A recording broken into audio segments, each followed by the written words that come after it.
Secara mengejutkan, baru-baru ini sebuah stasiun televisi di Korea Selatan membeberkan adanya praktik kecurangan dalam label makanan halal. Tayangan tersebut memaparkan bagaimana produsen makanan menjual produk makanan tidak halal, tetapi mereka labeli logo halal. Mirisnya, dalam video ini para pegawai yang diwawancarai dengan kamera tersembunyi tidak mengetahui apa arti dari label halal. Yang mereka tahu, logo halal ini akan membuat konsumen asing membeli produk mereka alias lebih laku. Wah. Ketidaktahuan produsen akan arti dari halal terlihat jelas dari kemasan mereka, di mana produk yang jelas-jelas mengandung daging babi, namun mereka beri label halal. Mari kita lihat lebih teliti lagi.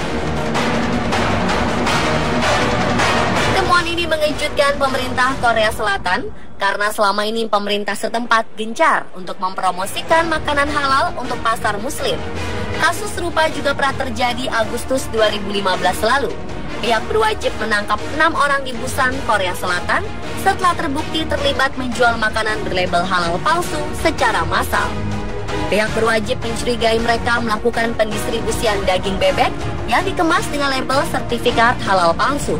Sedangkan 3 orang lainnya diduga melakukan pendistribusian ramen berlabel halal palsu senilai ratusan juta rupiah. Umat muslim di Korea membuat perusahaan makanan di negeri ginseng ini menjadikan umat muslim sebagai salah satu target pasar.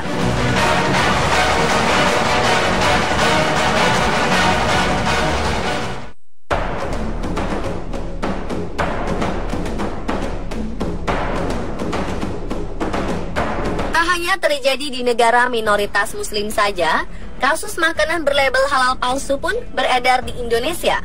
Umumnya, produk-produk ini adalah produk impor. Selain dari negara-negara ASEAN, produk asing ini juga berasal dari negara lain seperti Cina, Korea, Jepang, dan Taiwan. Sebagai negara muslim terbesar di dunia, Indonesia menjadi target pasar makanan halal yang menjadi daya pikat tersendiri bagi produsen makanan di Asia. Oleh karena itu, oknum produsen makanan dari luar negeri berupaya mencantumkan label halal pada produknya. Demi mendulang untung, tak sedikit produk tersebut yang mencantumkan label halal palsu. Ada 2 jenis pelanggaran yang sering ditemukan. Pertama, produsen makanan asing mencantumkan logo halal lain, bukan dari LPPOM MUI, atau negara lain yang sudah memiliki kesetaraan dengan MUI seperti Malaysia, Brunei Darussalam, Australia, Selandia Baru, dan lain-lain. Kedua, produsen menggunakan logo halal Asia Pasifik dan dicetak remang-remang sehingga tidak terbaca. Yang jelas saja, hal ini dapat mengelabui masyarakat. Coba bayangkan pemirsa, selama bulan Januari hingga Februari 2016 saja ditemukan sekitar 15 produk makanan asing berlabel halal palsu. Kasus-kasus ini ditemukan di beberapa kota besar seperti Medan, Bandung, Jakarta, serta Surabaya. Produk-produk halal palsu ini umumnya berasal dari Cina dan Korea.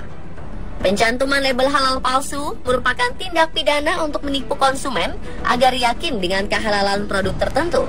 Hal ini melanggar hukum dan diancam pidana sesuai pasal 56 Undang-Undang JPH dengan ancaman denda 2 miliar rupiah. 2015 lalu, 2 perusahaan besar di Amerika Serikat, yaitu MediaMarkt Corp dan Islamic Services of America, mengaku bersalah atas pemalsuan sertifikat ekspor serta menjual daging dengan label halal palsu.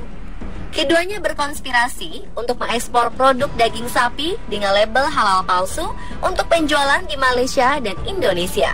Mengerikan sekali ya pemirsa. Kasus ini cukup mengejutkan karena MediaMarkt adalah perusahaan besar dan cukup lama. Sudah 40 tahun mereka beroperasi dan dianggap sebagai pelopor makanan halal. Sang pendiri, Bill Aucy Jr., akhirnya mendapatkan hukuman selama 2 tahun penjara serta denda sebesar 800 juta rupiah.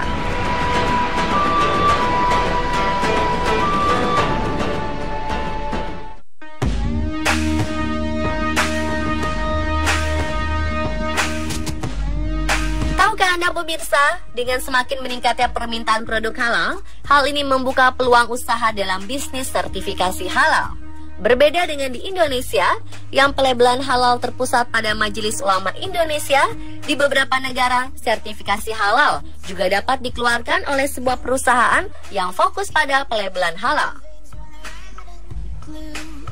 Di Perancis, setidaknya terdapat 8 perusahaan yang menyediakan jasa pelabelan halal. Australia memiliki 6 lembaga yang menyediakan jasa pelabelan halal. New Zealand dengan 3 lembaga. Belanda 3 lembaga, Amerika Serikat 7 lembaga, Brazil dan Jepang masing-masing memiliki 2 lembaga pelabelan halal. Negara-negara lainnya seperti Filipina, Brunei Darussalam, Malaysia, Taiwan, dan negara-negara lainnya pada umumnya hanya memiliki 1 lembaga atau institusi yang mengeluarkan sertifikasi halal. Dengan beragam lembaga-lembaga yang mengeluarkan sertifikasi halal bukan berarti masalah selesai. Justru, kemunculan lembaga-lembaga ini menimbulkan masalah baru terkait dengan standarisasi halal dunia. Saat ini, kualitas atau standar sertifikasi halal Indonesia menjadi rujukan bagi lembaga atau institusi pelabelan halal di dunia. LPPOM MUI pernah menggelar pelatihan auditor halal internasional atau International Training for Auditors of Halal Certifying Bodies. Pelatihan ini dihadiri oleh setidaknya 38 peserta dari 26 lembaga sertifikasi halal di seluruh dunia.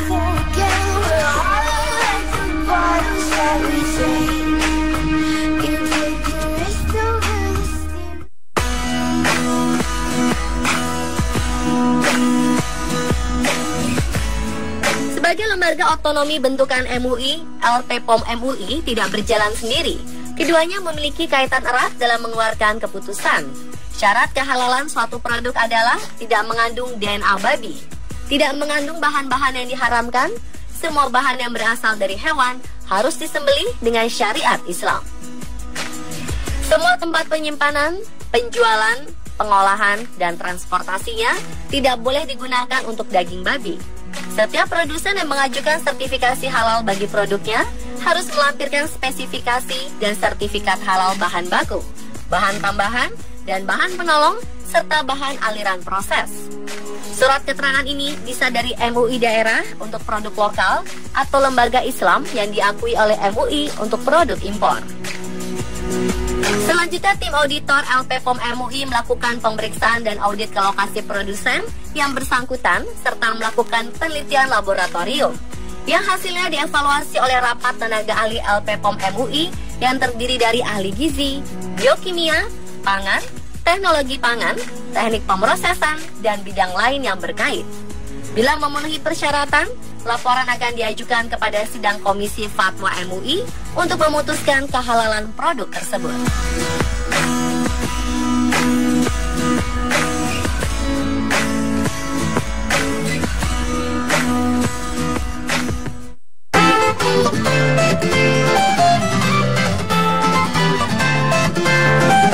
Bagi umat muslim pasti merasa aman dan lega ketika membeli produk makanan yang tertera logo halal. Tetapi tentu saja ya pemirsa, kewaspadaan terkait sertifikasi halal palsu rasanya perlu mendapat perhatian. Berikut tips untuk menghindari produk berlogo halal palsu. Pertama, adalah bahasa dan tulisan pada produk. Banyaknya produk asing masih banyak diragukan kehalal haramannya. Apabila kita menemukan produk bertuliskan bahasa asing yang tak dapat dipahami, lebih baik hindari produk ini. Kedua adalah perhatikan nomor pendaftaran BPOM. Seluruh produk yang beredar di Indonesia wajib mendaftar pada BPOM untuk mendapatkan nomor pendaftaran. Selanjutnya adalah teliti membaca komposisi bahan.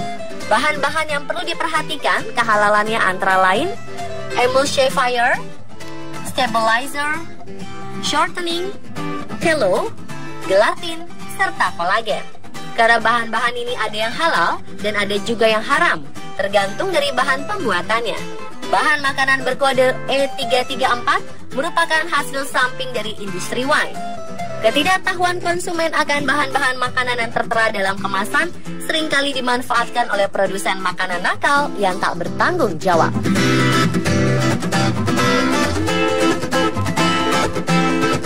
Ada baiknya Jika pelanggaran label halal hendaknya tak hanya menjadi tanggung jawab pemerintah, namun juga kita, masyarakat sebagai konsumen.